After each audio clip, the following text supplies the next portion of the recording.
මෙක්සිකෝවේ යුකටාන් අර්ධද්වීපය තුළ පිහිට ඇති චිචෙන් ඉත්සා කියන්නේ පුරාණ මායා ශිෂ්ටාචාරයේ පැවතුණු නගරයක්. ඒක ඇතුළේ පුරාණ මායාවරුන් භාවිතා කළ ගොඩනැගිලි පිරමීඩ නටබුන් විදියට බලාගන්න පුළුවන්. ක්‍රිස්තු වර්ෂ 750ත් 1200ත් අතර කාලය තුළ මේ සමෘද්ධිමත්ව ගොඩනැගුණා. මෙම පුරාණ නගර මධ්‍යය තුළ මායාවරුන් විසින් ඉදිකළ විස්මයජනක නිර්මාණයක් වන එල් කැත්සිලෝහි පිරමීඩය පිහිටා තිබෙනවා. ඒක හා සම්බන්ධ වන සාහිත්‍යමය හා මායා ජනප්‍රවාදය තුළ අන්තර්ගත වන සුවිශේෂී විස්තරයක් තිබෙනවා. එනම් ඔවුන් පිටතින් පැමිණි අමුත්තන් පිළිබඳව කතා කරන බවයි.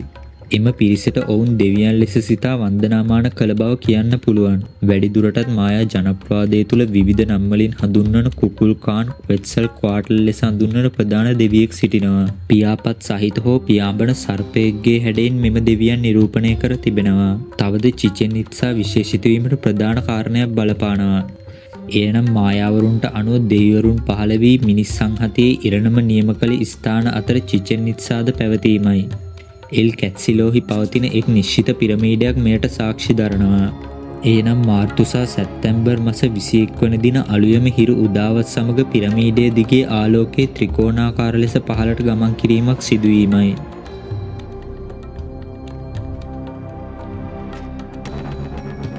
හිරු උදාවත් සමග පහළට බැස එන මෙය සවස් වනතුරු පවතිනවා.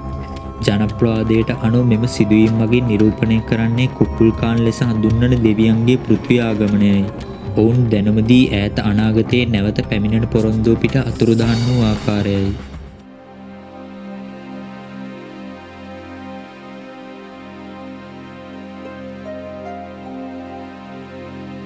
පලංකේ ලෙස හඳුන්වන්නේ පුරාණ මායා ශිෂ්ටාචාරය තුළ තිබූ තවත් නගරයක්.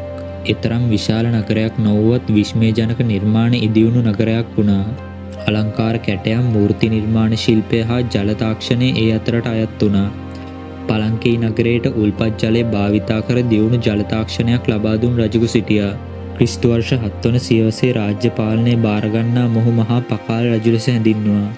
ඔහු එකල සිට මායා රජවරුන්ගේ දීර්ඝතම රාජ්‍ය සමය භුක්ති වින්දා. ක්‍රිස්තු වර්ෂ 615 දී රාජ්‍ය බාරගන්නා ඔහු වසර 68ක කාලයක් ඔහුගේ පාලන සමය ගෙන ගියා. ඒ වගේම ඔහුගේ පාලන කාලය තුල දේවාල සහ පූජනීය ස්ථාන රැසක් ඉදිකිරීම සහ ප්‍රතිසංස්කරණය සිදු කළා.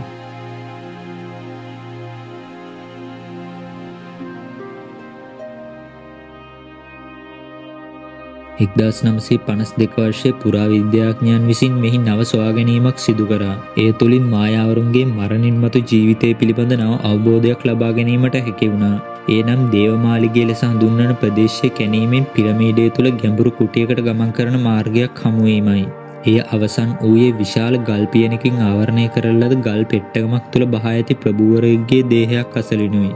ගල් පියන මත කැටයම් කර ඇති රූපය සහ තවත් විමර්ශන සිදු කිරීමෙන් මෙය පකාල් රජුගේ දේහය ලෙස තහවුරු කරගත්තා. අපට අනුව මෙම දේවාල ගොඩනැගිලි භූමිදාන ස්ථානයක් වුවද මායාවරුන්ට අනුව මේ නැවත නැගිටීමේ ස්ථානයක් දුනා. රජුගේ දේහය බහලූ පියන තුළ කැටයම් කෙරූ රූප මගින් පෘථිවිය කොටස් 3කින් නිර්මාණය වී ඇති බව පෙන්වනවා. පෘථිවිය පාතාලය සහ ස්වර්ගය තුළ ඔවුන්ගේ ආධ්‍යාත්මික විශ්වාසය ගොඩනැගී පවතිනවා. මේ කැටයම් මගින් නිරූපණය කරන්නේ රජු මේ ලෝකයෙන් ඉවත් වී පාතාලයෙන් මතුවී ස්වර්ගයේ සදාකාලික ජීවිතයට යන ගමනයි. මේ මායා ශිෂ්ටාචාරය තුළ පවතින ආධ්‍යාත්මික සාරයයි.